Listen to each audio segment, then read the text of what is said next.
Cristo e as práticas religiosas.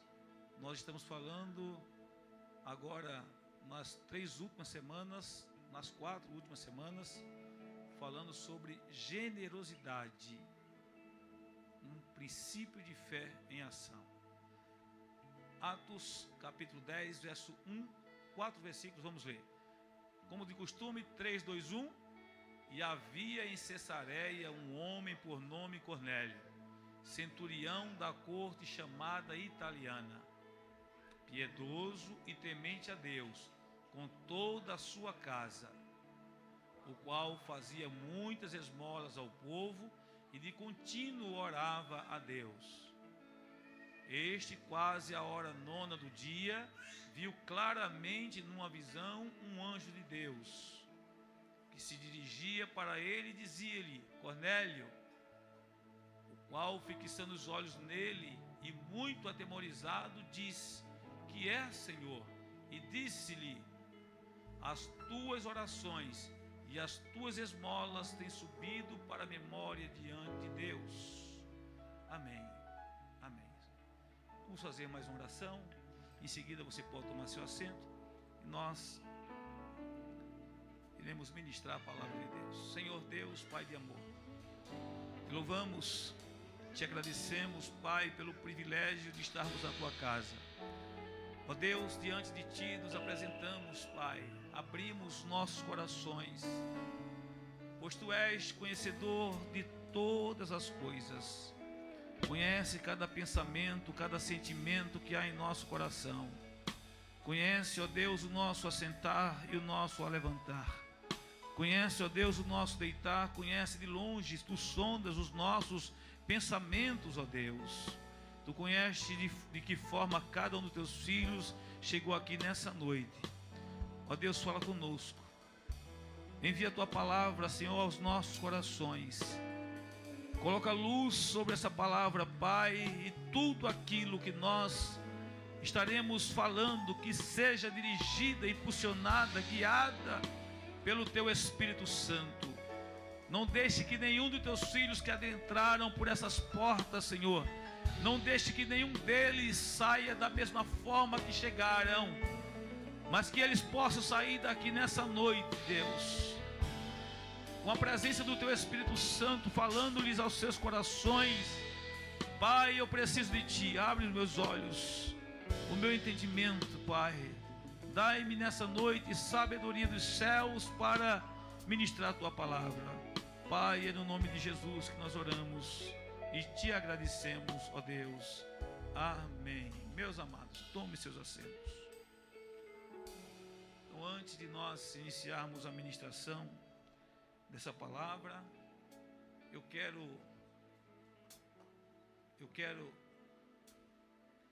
dirigir a Deus uma palavra de gratidão. Gratidão por tudo quanto Ele tem sido em minha vida.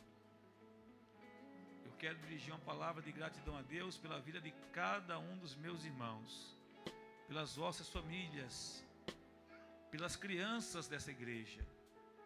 Quero louvar a Deus pela vida dos líderes dessa igreja, dos obreiros dessa casa, pelos músicos que Deus tem levantado neste lugar. Eu quero manifestar minha gratidão a Deus por cada oração respondida, porque Deus, Ele continua falando, Ele continua respondendo oração, mesmo nos momentos em que nosso barco ele balança de um lado para o outro, quando vem a tempestade em nossas vidas, quando o vento sopra o contrário. E eu estava aqui de joelho dobrado e lembrando de algumas situações que fogem ao nosso controle, e pela nossa pequenez muitas vezes nós queremos desanimar por alguma razão, pensamos em até mesmo em mudar o curso de algumas coisas, porque os nossos olhos só enxergam aquilo que é visível. Nós não sabemos o que tem depois da curva. Depois da curva, só quem sabe é Deus. Olhamos somente para o presente, para o hoje.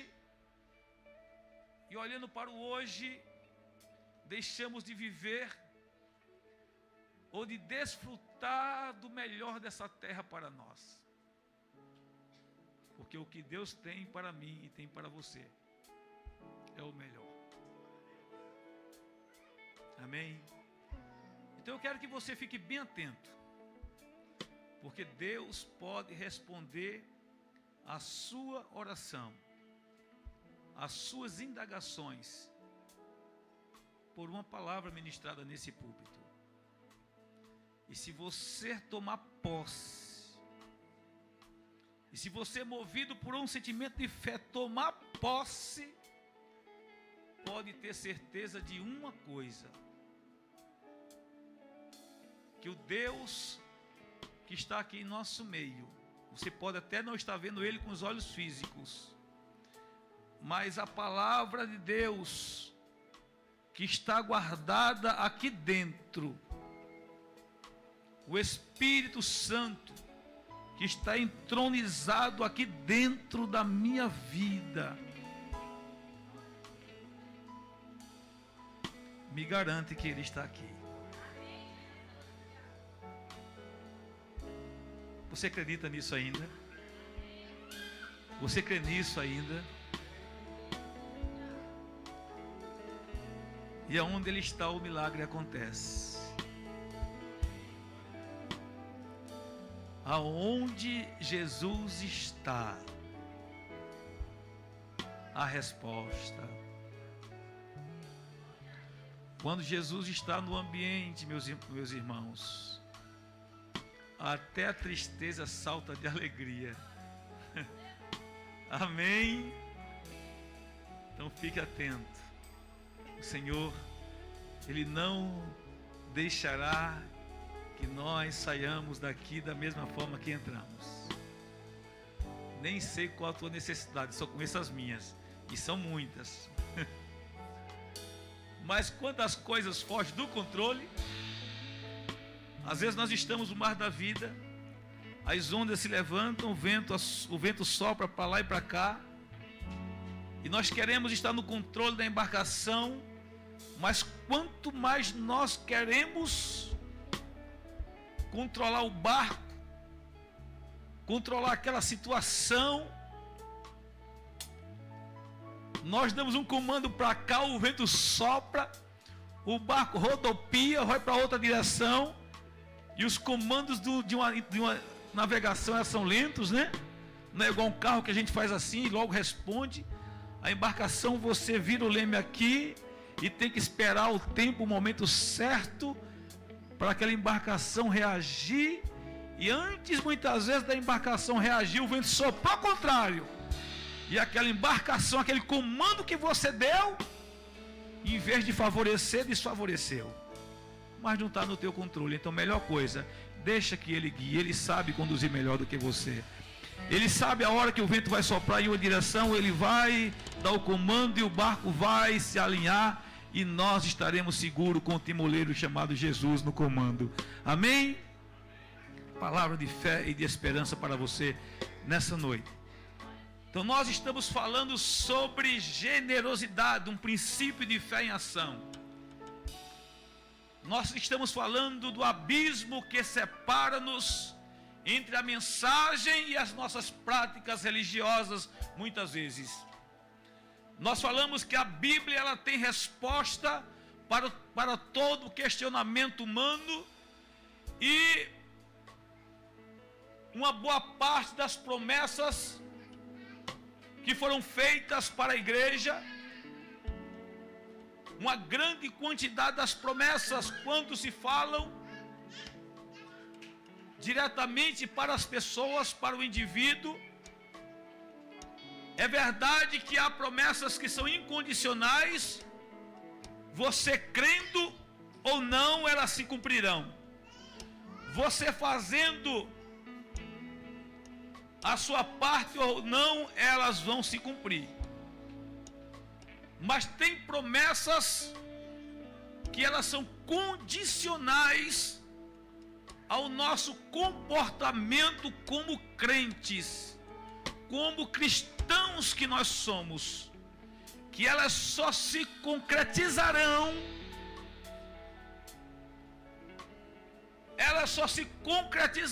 se eu ficar atento à instrução, seguir todos os passos daquela instrução, porque se eu seguir os passos conforme o manual manda, determina, revela, aí as coisas irão acontecer exatamente como foram prometidas. Mas se eu não observar, e eu não estou falando de salvação, tá? Eu estou falando de promessas materiais. Deus tem o melhor dessa terra. Ainda terça-feira, de segunda para terça, madrugada de segunda para terça, eu estava falando para os jovens que foram ali para o acampamento, fazendo menção de Deuteronômio capítulo 28, fazendo referência ao vale de Siquém, a importância de Siquém para o crente. Primeiro altar que Abraão edificou foi em Siquém, no vale de Siquém, porque quando Deus fala com ele que ele vem, que ele sai da terra dele e vem até a entrada daquela terra que é Siquém, ele encontra um lugar onde havia fome. E agora? Continuar ou voltar para trás? Assuma agora por um instante o lugar do patriarca Abraão. Recebeu uma promessa de que herdariam a terra que mana leite e mel. E chega na terra de Canaã a fome. De repente ele diz: será que eu ouvi direito mesmo? Mas ele fez a coisa certa. Ele creu, mesmo contra a esperança. Porque o escritor aos Hebreus diz que ele creu contra a esperança. Ele não sabia o que iria acontecer no futuro, mas mesmo assim ele resolveu crer. Josué lá na frente, no mesmo vale, no capítulo 24, chama o povo em um grande ajuntamento e faz referência a tudo quanto Deus havia feito até ali. E no final deixa o direito de escolha ao povo, se quer em lugar de tomar decisão. Capítulo 28, Deuteronômio. Vale de Siquém, no lado direito está o monte Gerizim, e do lado esquerdo o monte Ebal, e o povo deveria passar no vale de Siquém, e de um lado as bênçãos do monte Gerizim estavam condicionadas ao comportamento do povo. Não mudou nada. Não mudou nada. Continua. Quando falamos de bênçãos materiais, elas ainda estão atreladas ao nosso comportamento. Portanto, generosidade não é uma opção para o crente. É um princípio de fé em ação.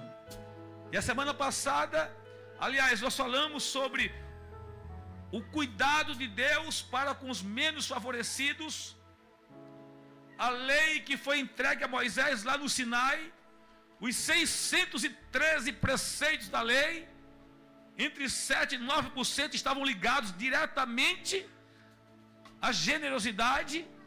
O culto, para ser aceito, deveria ser observado exatamente os critérios de generosidade, fazer justiça à causa da viúva, do órfão, do estrangeiro e dos necessitados. Porque o culto, para ser aceito, se não houvesse essa observância desses mandamentos, o culto não seria aceito. Os profetas profetizaram acerca da responsabilidade que nós temos. João Batista inicia o ministério falando exatamente da observância desses princípios. Jesus, ele alicerça todo o seu ensinamento com base nesse princípio: honrar a Deus, amar a Deus sobre todas as coisas e ao próximo como a si mesmo. E hoje eu vou correr aqui para nós sintetizarmos, porque nós vamos observar como a igreja primitiva, que é um modelo a ser seguido para nós. A igreja primitiva era uma igreja perfeita, sim ou não, irmãos? Eu vou perguntar de novo. A igreja primitiva era um modelo de igreja perfeita, sim ou não, irmãos? Sim e não. Nós temos uma turma que está dizendo sim e uma turma que está dizendo não, não é isso? Vou tornar a repetir. Levante as mãos quem acha que a igreja primitiva é um modelo de igreja perfeita para nós. Levante a mão.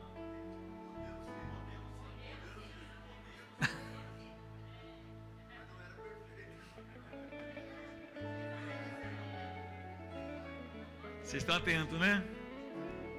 Modelo, nós estudamos isso. Agora, recentemente, na escola dominical. Nós estudamos isso recentemente na escola dominical. Modelo, não igreja perfeita. A igreja perfeita é somente lá no céu. Mas é um modelo para nós. E como que é a igreja primitiva? Quer ver só? Coloca aqui por gentileza.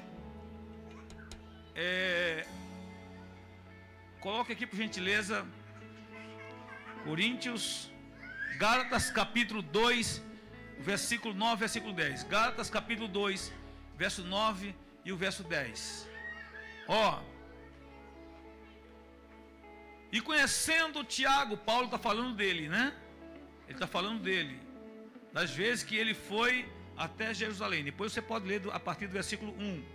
Capítulo 1 você vai entender que a defesa de Paulo, quando ele está escrevendo essa carta aos Gálatas. Versículo 9 diz assim: e conhecendo Tiago, Cefas e João, que eram considerados como as colunas, a graça que me havia sido dada, deram-nos a destra, a mão direita, em comunhão comigo e com Barnabé. Então eles deram a mão direita em comunhão, como sinal de comunhão com ele, Paulo, e com Barnabé. Continua. Para que nós fôssemos aos gentios e eles à circuncisão, aos judeus, recomendando-nos somente que nos lembrássemos dos pobres, o que também procurei fazer com diligência. Era um princípio de fé em ação. A mensagem que os discípulos, nesse caso Paulo e Barnabé e os demais discípulos, por quê? Porque era um princípio da igreja primitiva. E a gente vai ver isso ao longo de todo o livro, toda a carta de Atos dos Apóstolos. E a gente não vai conseguir ler todas as referências, mas era um princípio de fé em ação. Vocês levem a mensagem, ensinem sobre Jesus, fale da obra de redenção, fale da salvação, mas tem uma coisa: não esqueçam de ser generosos. Não esqueçam de levar as suas ofertas e os seus dízimos. Ensina o povo como eles deveriam se preocupar com os pobres e com os menos necessitados. Aí o texto do capítulo 10 que nós lemos, coloca aí agora Atos 10, o texto que nós lemos, vai fazer menção, vai fazer referência de um homem que nem crente ele era. Vocês sabiam disso? O homem, ele não era crente. O homem, ele era temente a Deus, mas ele nem sabia o que era isso, ser crente. O homem não sabia o que era isso. Então a igreja primitiva, só para a gente já introduzir aqui, ela demonstrou que a fé em Cristo vai além de palavras. Ela se torna visível através da comunhão, da generosidade, movidos pelo Espírito Santo. Os primeiros discípulos viveram uma espiritualidade prática, onde ninguém caminhava sozinho, e o cuidado com o próximo refletia o caráter de Cristo. Isso, a generosidade, era uma evidência da conversão em Cristo Jesus. Era assim que a igreja primitiva acreditava e vivia. Mas o texto aqui vai dizer que havia em Cesareia, um homem por nome Cornélio. E vocês lembram quem dos discípulos de Jesus era de Cesareia? Quem lembra? Filipe, né? Não era? Filipe. Mas Jesus não mandou chamar Filipe, porque o evangelho às vezes, né, Jesus parece ter uns negócios meio que a gente não entende muitas vezes, né? Filipe estava ali pertinho de Cesareia. Não, mas não vai aí não. Você tem que ir a 2 dias de caminhada. 2 dias para ir e 2 dias para voltar. Vai até Jope. Procura lá na casa de um certo Simão curtidor. Procura por um homem chamado Pedro. E havia em Cesareia um homem por nome Cornélio, centurião da corte chamada italiano. O homem era romano. Piedoso. O homem era romano, gentil, tá? O homem era um gentil, não era um judeu, era um gentil. Mas esse homem tinha as características de um verdadeiro servo de Deus. Mesmo sem conhecer a Jesus, ele estava carregando princípios que regem a vida de um cristão. Aí diz que esse homem ele era piedoso, este homem ele era temente a Deus, com toda a sua casa ele, na verdade, instruía e ensinava toda a sua casa a serem piedosos, tementes a Deus. E o texto diz que este homem ele fazia muitas esmolas ao povo, e de contínuo ele orava a Deus. Este homem fazia o que? Esmolas. E este homem de contínuo orava a Deus. Não era apenas um momento na hora do culto. Porque tem gente que só ora um momento quando chega na igreja, dobra o joelho e é assim, bate o joelho e já levantou. Nós estamos na igreja para aprendermos de fato e aprendermos de que forma nós devemos servir a Deus e servirmos a Deus fielmente, sim ou não, irmãos? E quando eu ensino a vocês a palavra de Deus, a palavra de Deus, ela é o que? Uma espada, como uma espada afiada, aguda, de 2 gumes. Ela corta aqui e corta lá. A palavra, quando eu ensino, não é só para vocês, para parecer que eu sou o perfeitão. Longe de mim tal coisa. Eu preciso, e como eu preciso melhorar diante de Deus. Porque a quem mais é dado, mais será exigido. E às vezes nós entramos em uma rotina que não temos tempo a sós com Deus. E cada um, enquanto eu falo isso, reflita acerca da sua vida, da sua intimidade com Deus. É para isso que nós chegamos aqui. O texto diz que aquele homem orava de contínuo. Ele tinha uma rotina. E quando nós olhamos para Jesus, Jesus deixou o exemplo também. Jesus trabalhava como nós trabalhamos. Ele tinha as suas atividades. Ele pregava o evangelho. Ele ensinava o povo. Mas no final do dia, Jesus, ele sempre buscava estar sós, orando aos céus. no último dia do seu ministério, terminou a ceia, em vez de ir para casa, descansar, Jesus ele vai para o jardim do Getsêmani, orar a Deus, orar ao Pai.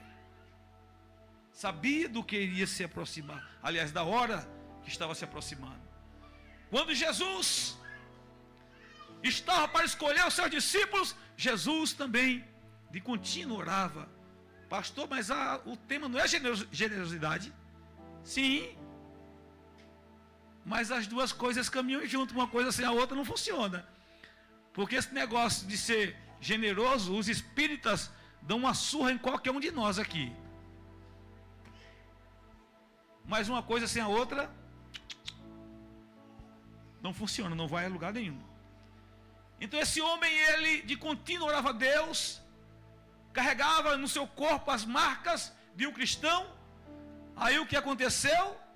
3 horas da tarde, está o homem lá orando.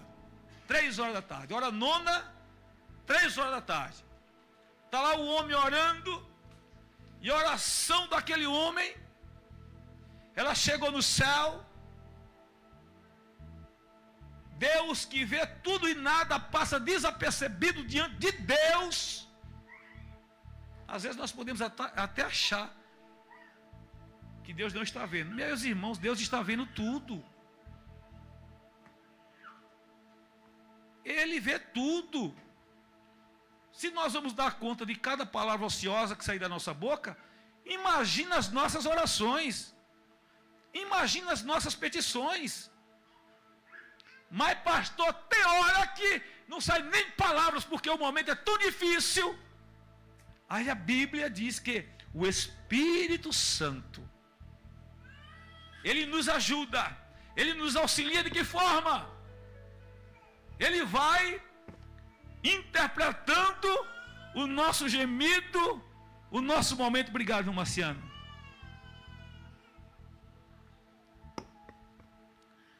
É como se não tem expressão verbal, a oração não é verbalizada, mas cada gota de lágrima expressa um sentimento, expressa não só uma palavra, mas expressa uma oração inteira, cada gota de lágrimas.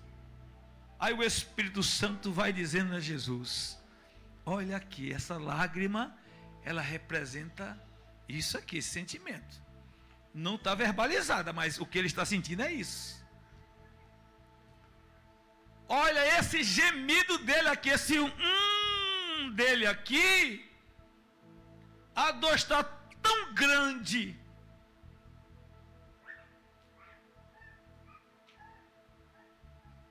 É tanta incerteza que cerca a vida dele, que ele nem sabe o que ele vai pedir, mas o que ele precisa é disso aqui. Oh glória, oh glória, nós não andamos sozinhos, nós não estamos sozinhos. Ele tem escutado as tuas orações, nenhuma das tuas orações estão esquecidas por ele. As lágrimas que você tem derramado, o anjo do Senhor tem colhido, e o Espírito Santo de Deus está interpretando, aleluia, lá nos céus. Creia nisso. Ele é o mesmo, ele não mudou. Seja sincero diante dele. Quando você estiver na presença dele, abra o seu coração, procure viver uma vida íntegra diante dele.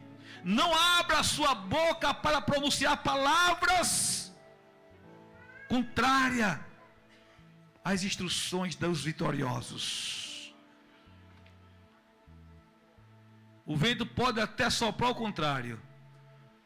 Você pode até ter pescado a noite inteira e não ter pegado nada. Mas sobre a palavra de Deus, creia e faça, vá, aprofunde o seu relacionamento com os céus. Amém? Então veja, unidade espiritual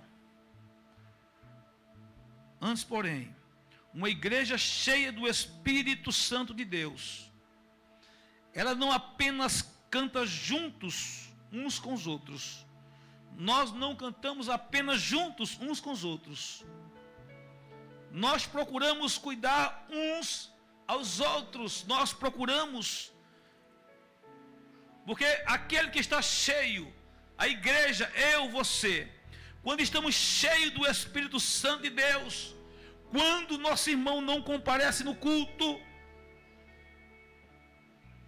nós precisamos acender um sinal de alerta e, se possível, manda uma mensagem para o nosso irmão e diga que está tudo bem com você. Você está precisando de alguma coisa, eu posso ser útil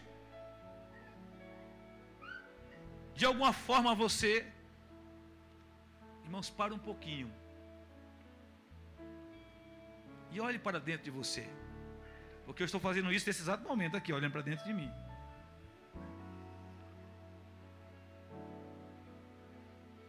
Quando estamos cheios do Espírito Santo de Deus, não aceitamos afronta contra os nossos irmãos, porque muitas vezes nós não ligamos, não nos colocamos à disposição para ser útil, mas quando vem alguém dizendo não veio porque talvez está em pecado, ou talvez, ou isso, aí às vezes nós alimentamos isso, e até replicamos aquilo que ouvimos muitas vezes.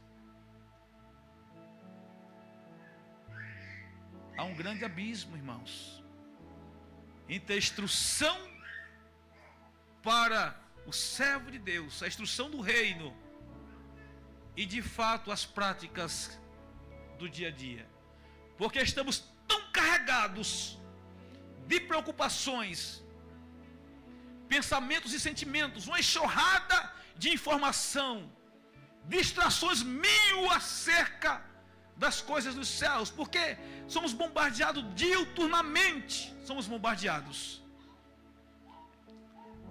Mas aí Deus prepara momentos como esse para nos despertarmos do sono da nossa indolência, porque é tempo de buscarmos ao Senhor.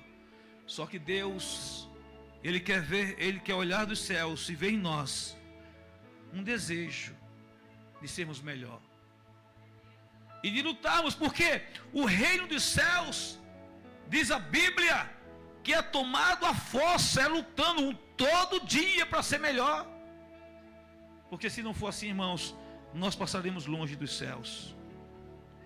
Atos 4:32, coloca aí Atos 4:32, unidade espiritual gerando responsabilidade coletiva.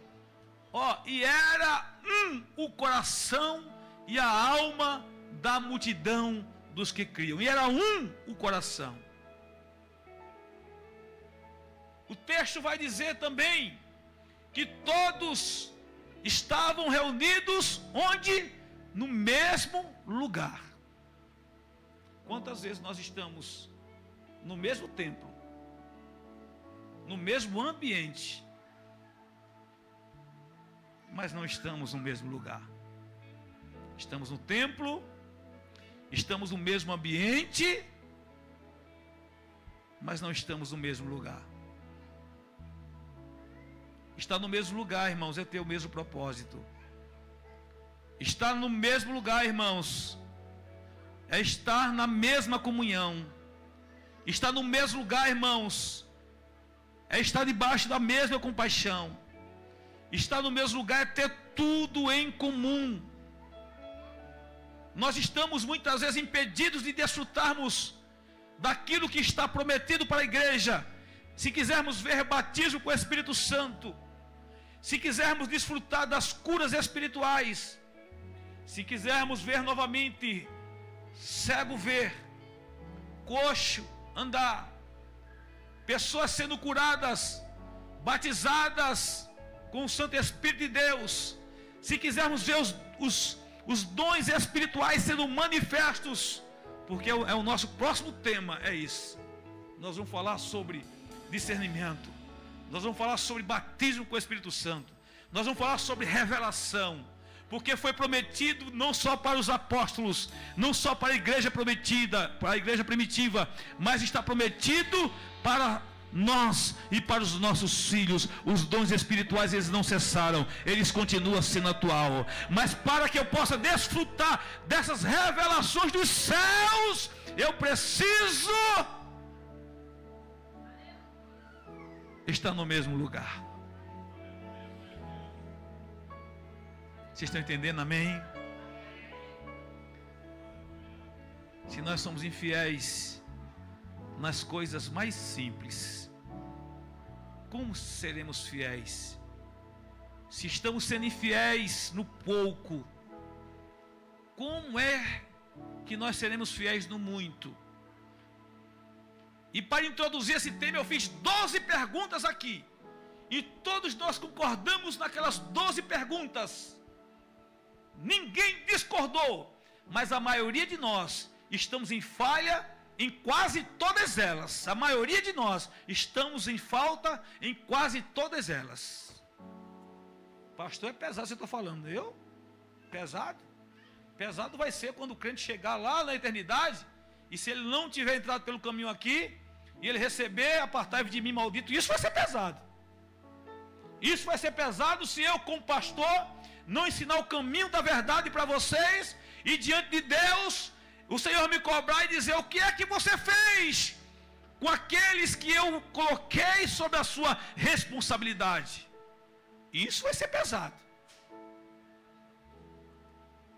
Pesado é nós estarmos longe da comunhão de Deus. Pesado é o crente viver como se não tivesse, como se ele fosse senhor das suas ações, das suas práticas, e no dia do juízo, quando for revelados os pensamentos e as intenções do coração do homem, porque diante de Deus, todos os pensamentos e intenção do coração serão revelados naquele dia. Isso sim será pesado. Medite na palavra de Deus. O tempo é hoje. E eu posso lhe dizer com toda a convicção que há na minha alma: estamos vivendo os últimos dias da igreja aqui na terra. De que lado você quer estar? Dos discípulos de Jesus, que são vituperados pelo mundo, que são tidos como é que é mesmo, né? Enlatados, é isso? Família em conserva, ficam aí chacoteando a igreja, chacoteando as famílias.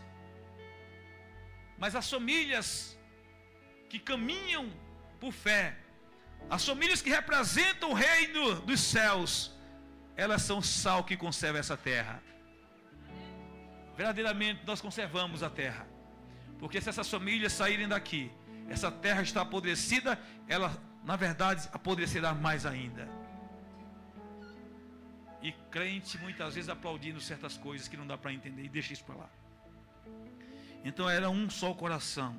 A unidade não era uniformidade. Nós não somos iguaizinhos. Cada um de nós temos um DNA. Temos as nossas características. Mas Deus, na verdade, Ele nos quer unidos, como um só homem, como uma só mulher, um só corpo.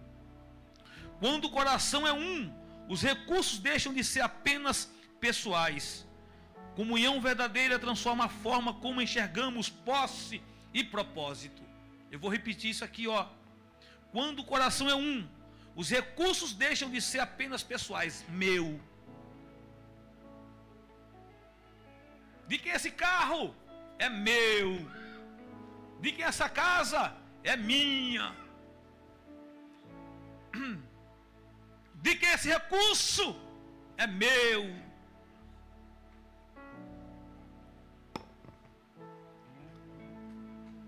Meus irmãos, quando o coração é um, nós sentimos a necessidade uns dos outros. Quando o nosso coração é um, nós entendemos a responsabilidade que nós temos com a igreja que fazemos parte, com a membresia da igreja que fazemos parte. E eu tenho dito aqui que ninguém é tão pobre que não possa, de alguma forma, auxiliar um companheiro que é mais pobre do que ele, porque sempre vai ter alguém mais pobre do que nós. Sempre terá alguém menos desfavorecido. Então veja, Atos 6, vamos ler, vamos fazer o seguinte. Olha a instrução de Paulo a Timóteo. Vamos ler a partir do verso 6.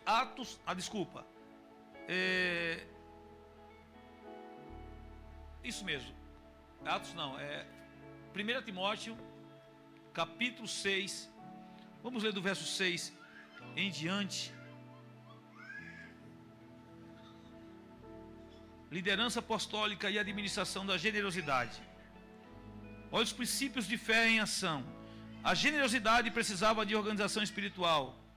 Surgem os diáconos, aí está ali no capítulo 6, né, de Atos, e a gente não vai ler porque eu quero sintetizar para nós finalizarmos esse assunto hoje. O mover de Deus não elimina estrutura, ele exige responsabilidade. Igrejas saudáveis alinham a espiritualidade com uma boa administração. Mas eu quero tomar como exemplo, tá? A instrução de Paulo a Timóteo. Vamos ler aqui alguns versículos. Mas é grande ganho a piedade com contentamento. Medite nisso, tá? Olha a instrução. Mas é grande ganho a piedade com contentamento. Continua. Porque nada trouxemos para este mundo, e manifesto é que nada podemos levar dele. Tendo, porém, sustento, e com que nos cobrimos, estejamos com isso contentes. Mas os que querem ser ricos, caem em tentação e em laço, e em muitas concupiscências loucas e nocivas, que submergem os homens na perdição e ruína. Porque o amor ao dinheiro é a raiz de todos os males.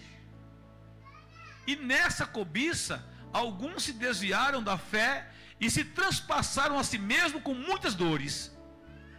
Mas tu, ó homem de Deus, olha só, instrução de Paulo a Timóteo. Mas tu, ó homem de Deus, foge dessas coisas e segue a justiça, a piedade, a fé, o amor, a paciência, a mansidão. Milita a boa milícia da fé, toma posse da vida eterna, para a qual também foste chamado, tendo já feito boa confissão diante de muitas testemunhas. Mando-te diante de Deus, que todas as coisas vivifica, e de Cristo Jesus, que diante de Pôncio Pilatos deu o testemunho de boa confissão, que guardes este mandamento sem mácula e repreensão, até a aparição do nosso Senhor Jesus Cristo, porque Ele está vindo. Muita gente deixou de acreditar. Muita gente está fazendo da religião apenas uma filosofia de vida e não acredita mais nisso. Mas Jesus está vindo. Jesus está voltando. Isso não é uma utopia. Isso não é um conto de fadas. Jesus está voltando. De forma individual. Todo dia Jesus volta para alguém. Mas Ele virá também de forma coletiva. De sorte que todos nós compareceremos diante dele. A qual ao seu tempo mostrará o bem-aventurado e único poderoso Senhor, Rei dos reis e Senhor dos senhores. Aquele que tem ele só a imortalidade e habita na luz inacessível. Tudo isso Jesus.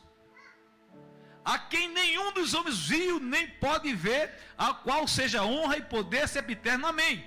Somente Ele no seu corpo terreno, no seu esplendor, na sua glória, né?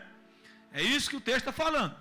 Aí o verso 17: manda aos ricos deste mundo que não sejam altivos, nem ponham a esperança na incerteza das riquezas, mas no Deus vivo, Então, rico, pessoas que, na verdade, se acham autossuficientes, e eu falei esses dias e continuo falando, quando a autossuficiência ocupa o lugar da fé, nós colocamos Jesus para fora das nossas vidas. Pessoas que não entregam suas ofertas, não entregam seus dízimos, né?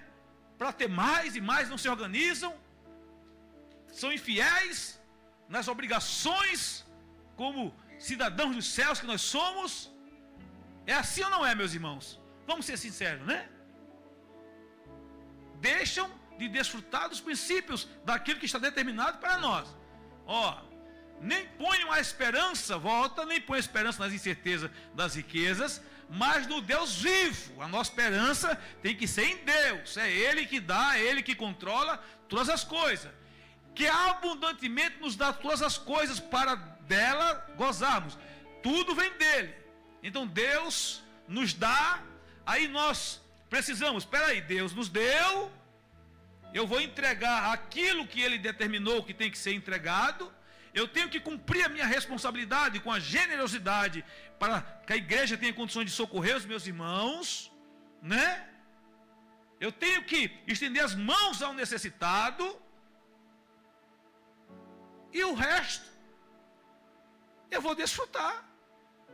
O que eu não posso fazer, é ver o irmão caído na sarjeta, o coitado do irmão está sem o gás, sem energia da casa dele,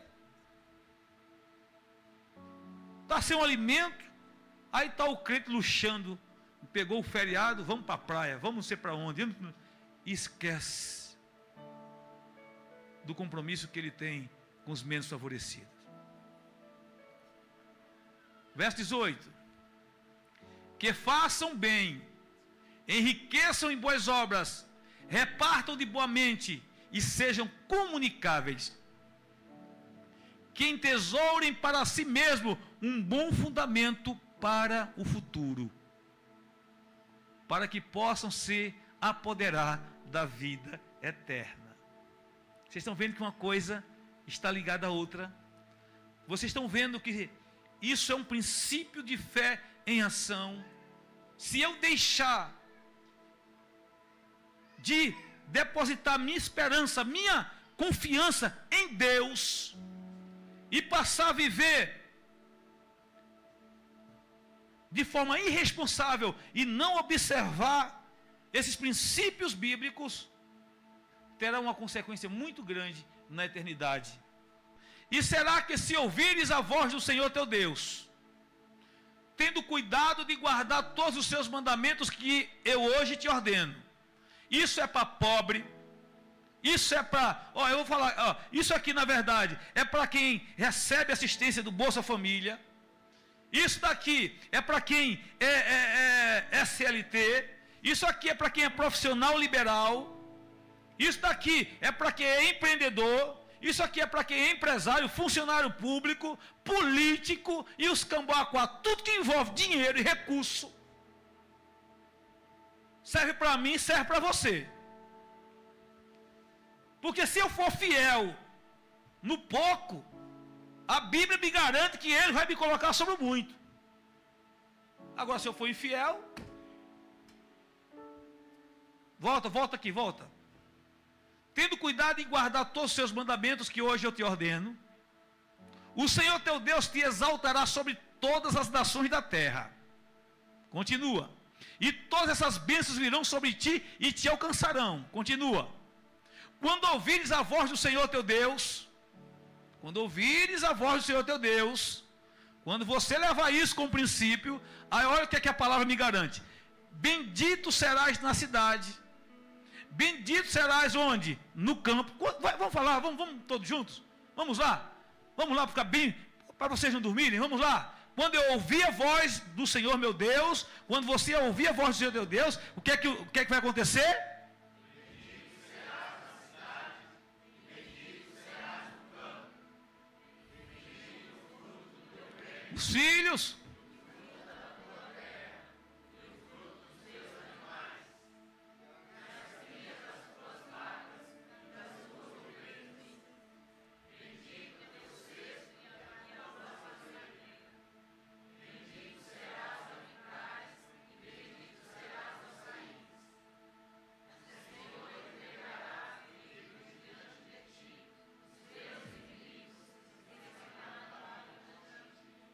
Por um caminho sairão contra ti, mas por 7 caminhos fugirão da tua presença. O Senhor mandará que a bênção esteja contigo nos teus celeiros, e em tudo que puseres a tua mão, Ele te abençoará na terra que te der o Senhor teu Deus. E vai por aí até o versículo 14, só bênção. Até o versículo 14, só bênção. Agora, se eu não der ouvido à voz do Senhor, não está aqui não, ouvindo no meu esboço não, mas é que eu lembrei, eu quero fazer referência. Se eu deixar de obedecer esses critérios, coloca o versículo 15. Olha o que é que diz o versículo 15. Eu fico impedido. Será, porém, que se não deres ouvidos à voz do Senhor teu Deus, para não cuidares em cumprir todos os seus mandamentos e os seus estatutos que hoje te ordeno, então virão sobre ti todas essas maldições e te alcançarão. Que Deus nos guarda tal coisa? Eu não vou nem ler as maldições, porque eu não quero saber de maldição. Eu não tenho compromisso com maldição, meu compromisso é com a bênção, é com a vitória. Mas é bom, né? É bom ler. Não é bom ler? Pelo menos para servir como antídoto, né? Verso 16: maldito serás na tua cidade, maldito serás no campo, maldito o teu cesto, a tua maçadeira, maldito o fruto do teu ventre, o fruto da tua... Não vou falar não, mas isso é tão pesado, esse versículo 15 em diante, é tão pesado que eu nem gosto de falar, de verbalizar. Eu prefiro fazer força todo dia para fazer, sabe o quê? Obedecer. Eu preciso lutar comigo mesmo todo dia para vencer essa carne miserável, condenada, que só serve para ser queimada e levada para o fogo, para o pó da terra mesmo, virar pó da terra, porque só é para isso que serve. Porque essa miserável só tende às coisas da terra, essa miserável só quer saber das coisas dessa terra, dessa dimensão.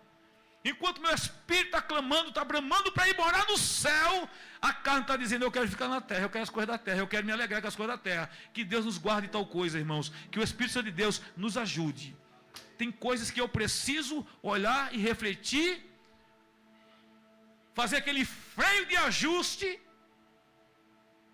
Sabe o que é o freio de ajuste? Tem momento na vida do indivíduo, do crente, que ele precisa fazer, sabe o que? Meter o pé no freio e parar. Ele precisa fazer um 360 assim, dentro dele, fora dele. Mas por que será que as coisas estão acontecendo assim? A Bíblia responde, meus irmãos. O caminho da verdadeira prosperidade bíblica passa por Jesus.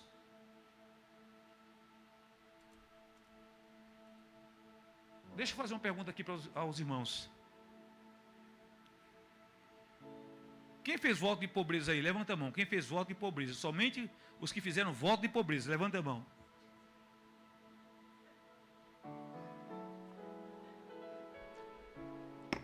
Não tem nenhum São Francisco de Assis aí? Nenhum.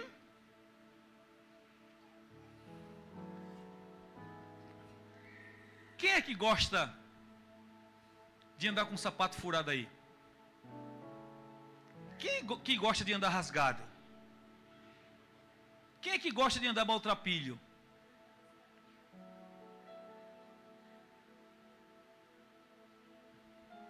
Mas quem é que gosta de andar quilômetros e quilômetros a pé, por necessidade? Não por exercício, porque tem gente que anda por exercício, né? Quem é que gosta? Verdade que todos nós gostamos de quê? De conforto. Nós gostamos de coisas boas. E não tem nada de errado em isso, em gostar de coisas boas. Não, irmãos. Não. Agora, a Bíblia nos ensina como nós devemos buscar. A prioridade não é as riquezas, porque aqueles que buscam as riquezas, diz o texto, que esses são mais vulneráveis. Estes cairão em condenação. Mas o sábio Salomão, a Bíblia nos ensina, Provérbios, Eclesiastes,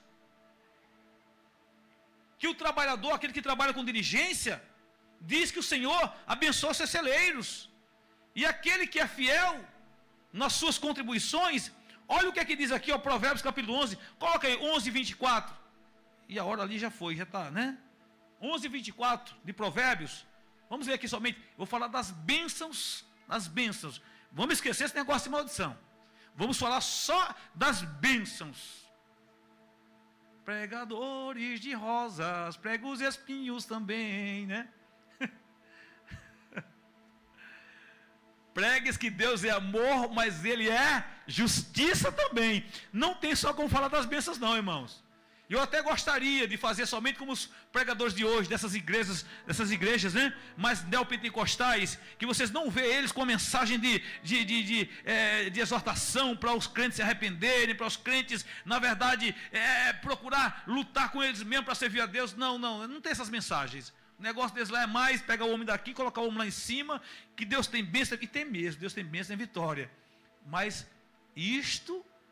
as bênçãos de Deus, não significa que todo homem será rico, não. Porque nem todos têm a capacidade de administrar riquezas. Tem crente, se ele tiver café, almoço, janta, ele desvia. Aí Jesus deixa ele somente com uma refeição por dia, para ele não desviar, porque quando ele fechar os olhos aqui, ele vai abrir os olhos lá no céu, e ele vai ser salvo. E já tem outro que pode ter riqueza, e nada disso vai encher o seu coração. Porque Deus, ele dá a cada um segundo a capacidade. E a gente vai aprender isso. Tá bom? 11:24. Ao que distribui mais se lhe acrescenta. É uma outra versão. E ao que retém mais do que é justo, é para a sua perda. O verso 25. A alma generosa prosperará, e aquele que atende também, aquele que, tem outra versão que diz aquele que é regado, também, quem é que tem essa versão aí? 11:25, olha aí, vê a sua versão, o que é que diz a sua versão? Provérbios 11:25, veja aí quem é que tem a King James, quem tiver a King James, lê aí por gentileza, ou então pode colocar aqui, King James, que dá para mudar a versão ali, né? Olha o que é que diz.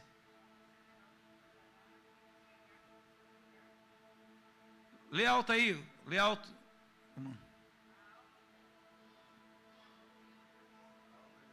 É o 25, isso mesmo.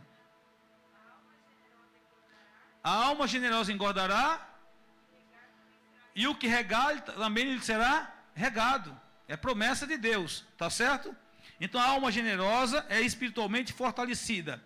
Então a palavra de Deus afirma que a generosidade não gera perda, mas fortalecimento interior. O texto não fala apenas de prosperidade material, mas de vigor espiritual, equilíbrio interior e contentamento da alma.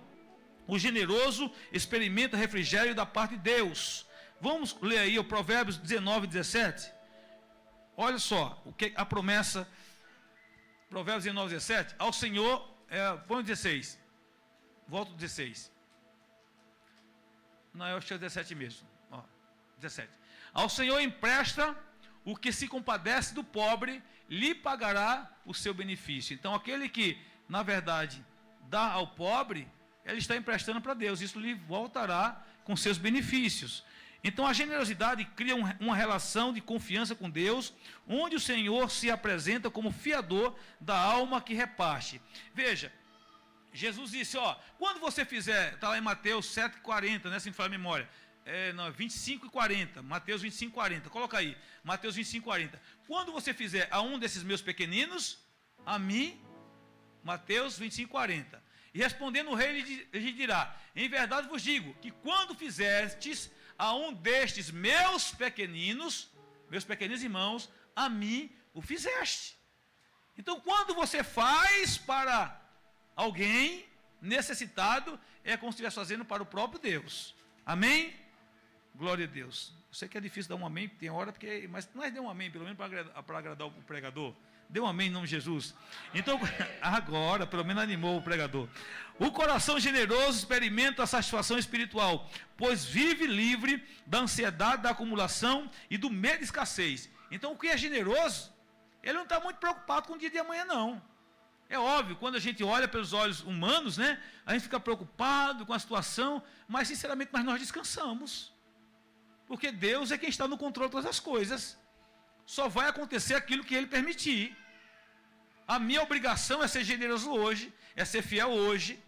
Mas e se amanhã não vier? Se amanhã não vier, meu amado, então se prepare que tu vai passar dificuldade. Mas Deus não, a Bíblia diz que aqueles que é generoso, Deus, Ele cuida do futuro desse indivíduo. Amém? Você toma posse, irmãos? Amém? Porque eu tomo posse disso aqui. Eu tomo posse. eu não sei se eu não vou dar, porque eu ia aplicar aqui agora rapidamente um testemunho, porque um dia eu estava para tomar uma decisão, e na verdade, uma decisão que estava me inquietando, aí Deus, de uma forma sobrenatural e maravilhosa, Ele se revelou para mim e disse, poderia chegar onde chegasse, se a minha mão não fosse contigo, e na verdade, foi tudo diferente daquilo que eu estava para fazer. Deus disse, não faz nada disso, não manda ninguém embora, porque as famílias são minhas, a empresa é minha, a tua família me pertence, eu te coloquei como mordomo para administrar o que é meu. Oh meu Deus, como é bom servir ao Senhor, como é bom servir a Jesus, irmãos, que a gente está para fazer a coisa errada, Jesus não vai fazer, porque eu estou no controle de todas as coisas, do futuro cuido eu, faça agora a tua responsabilidade no presente. Mas isso aqui é um princípio, isso aqui é um princípio, eu preciso ser fiel hoje, no presente de hoje, porque o futuro pertence a Deus. E eu já contei para vocês aqui esse testemunho, alguns testemunhos eu já contei aqui para você. A minha obrigação é ser fiel hoje, porque o meu futuro pertence ao Senhor, e Ele cuidará do meu futuro se eu for fiel hoje. Amém? Glória a Deus. A generosidade como proteção espiritual contra a avareza. Já vou terminar aqui. Eu vou ler somente os tópicos para a gente finalizar, e vou concluir aqui. Tá bom? O coração generoso é guardado da idolatria. Jesus alerta que o apego aos bens pode se tornar um falso Deus. Não poder servir a Deus e as riquezas. Mateus 6:24. Está cheio de gente aí apegada às riquezas, né? Apegada às coisas, esquecendo do princípio. Muita gente apegada. Amados, e não é só rico não, viu? Não é só rico não. Porque a instrução bíblica, eu falei aqui, é para o beneficiário do Bolsa Família. A instrução aqui é para todos. É para todos. Esse princípio de fé em ação tem que ser para todos. Tá certo, irmãos?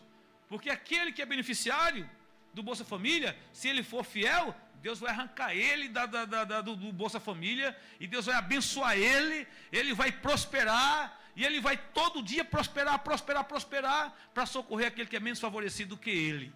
Porque sempre vai ter alguém menos favorecido do que você.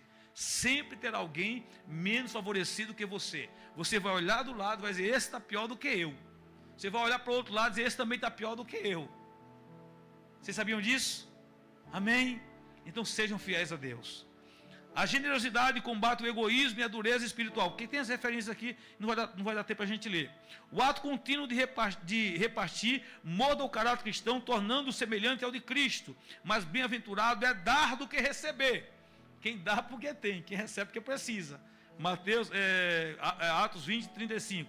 A alma generosa não se fecha em si mesma, mas permanece sensível à voz de Deus e à do próximo. Onde há generosidade, há vida espiritual saudável. Se você é generoso, então há vida espiritual saudável para você. A pureza endurece o coração. A generosidade mantém maleável diante de Deus. 1 Timóteo 6:17-19, nós já lemos aqui. A generosidade como semeadura com resultados eternos. A Bíblia trata a generosidade como uma semeadura espiritual, cujos frutos ultrapassam esta vida. E tem aqui as referências. Quem semeia com liberdade, com liberalidade, colhe em abundância. Quem semeia pouco, também pouco colherá. E quem semeia com fartura, com abundância, colherá. 2 Coríntios 9:6. O princípio não é comercial, mas espiritual. Deus responde à disposição do coração. A generosidade produz frutos que glorificam a Deus, porque o serviço dessa assistência resulta em muitas ações de graças a Deus. 2 Coríntios 9:12. A generosidade edifica pessoas e glorifica o nome do Senhor. A alma generosa investe na eternidade. Jesus ensina que atos de generosidade têm valor eterno. Ajuntai os tesouros no céu. 6:20 de Mateus. Ajuntai tesouros no céu. Como é que eu faço isso? Como é que eu mando? Como é que eu faço a aplicação no céu? É sendo fiel a Deus aqui na terra. Porque cada vez que eu invisto uma moeda no reino de Deus aqui, automaticamente eu estou investindo lá nos céus. Não existe nenhuma ação no mercado financeiro que dê mais resultado que as ações dos céus. Se tiver, irmãos, Não, se tiver não, porque não tem, não existe. Não existe. E eu sou prova viva disso que eu estou falando para vocês. Toda oferta feita com amor se transforma em um investimento que atravessa o tempo. E eu tenho aqui alguns testemunhos para contar, se eu tivesse tempo. Quem é que lembra, quem é que tem um testemunho muito antigo? De uma irmã, o pastor fez um apelo no domingo. Eles tinham uma conta a ser paga no emissora de rádio onde eles tinham uma programação. E a irmã inquietou-se em casa com o esposo. E ela na segunda-feira pega o que eles tinham de mais importante, o que eles tinham de melhor na casa deles. Eles eram assalariados, trabalhando na terra de outras pessoas. E isso é um testemunho verdadeiro, tá? Não é mentiroso, não. Isso é antigo, esse testemunho. A irmã pega um galo e leva na casa do pastor. Pastor, o que a gente tem de melhor lá, está aqui o galo. O pastor conta esse testemunho e diz: a irmã fulana trouxe aqui o galo. Aí uma outra pessoa comprou o galo, né? Comprou o galo. E aquela programação de rádio foi sendo veiculada. Um pastor ouviu essa história, foi até a cidade, pagou 2 anos, pagou o que estava atrasado, e mais 2 anos de programa de rádio para aquela igreja. Esse pastor foi pregar foi pregar nos Estados Unidos, e lá ele contou a história.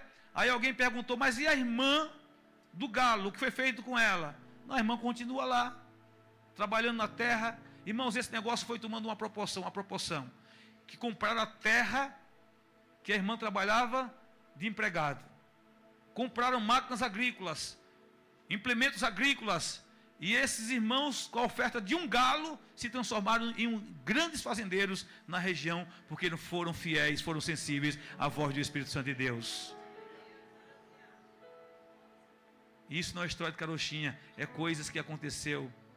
Eu era criança quando eu vi esse testemunho, e não esqueci, e Deus, Ele continua sendo fiel. Então toda oferta feita com amor se transforma em um investimento que atravessa o tempo. Conclusão, já vou finalizar aqui. À luz de tudo que aprendemos, a palavra de Deus nos conduz a uma conclusão clara e inescapável. A generosidade não empobrece o cristão, ela fortalece. A Bíblia afirma que a alma generosa prosperará, não apenas em recursos, mas em paz, equilíbrio espiritual, contentamento diante de Deus. Tem as referências, não vai dar para a gente ler. Ser generoso não é perder, é ser livre, livre da avareza, do medo, da escassez, da ilusão e de que segurança está, que a nossa segurança está exatamente no nosso Senhor e Salvador Jesus Cristo. Então a generosidade protege o coração, guarda a fé e nos impede de trocar Deus pelas riquezas, onde há um coração disposto a repartir a vida espiritual saudável. A alma generosa confia em Deus, ama o próximo e vive com os olhos na eternidade. Que o Espírito Santo nos conduza a uma fé que não se limita às palavras, mas se revela em atitudes. Que nossa espiritualidade não seja apenas confissão, mas prática, não apenas culto, mas a vida com Deus.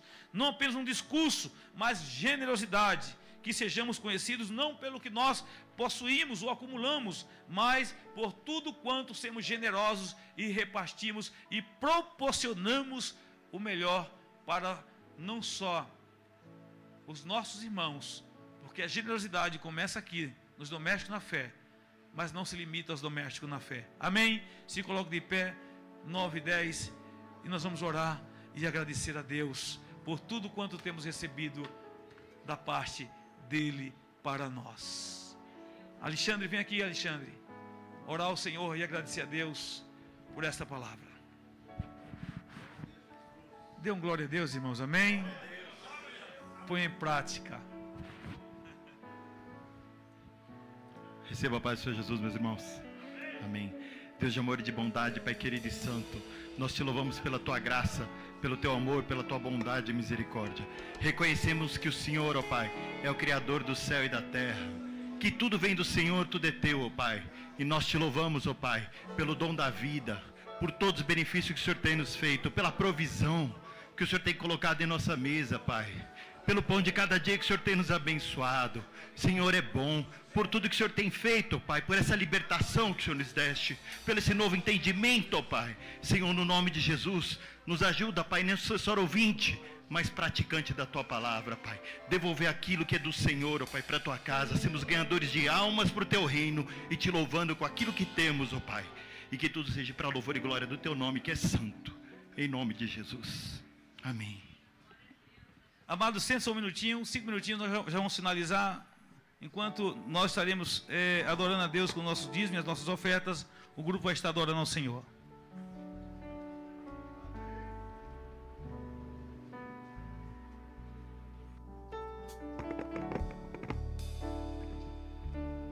Se tu olhares, Senhor, pra dentro de mim, nada encontrarás de bom, mas um desejo eu tenho de ser transformado. Preciso tanto do teu perdão, dá-me um novo coração.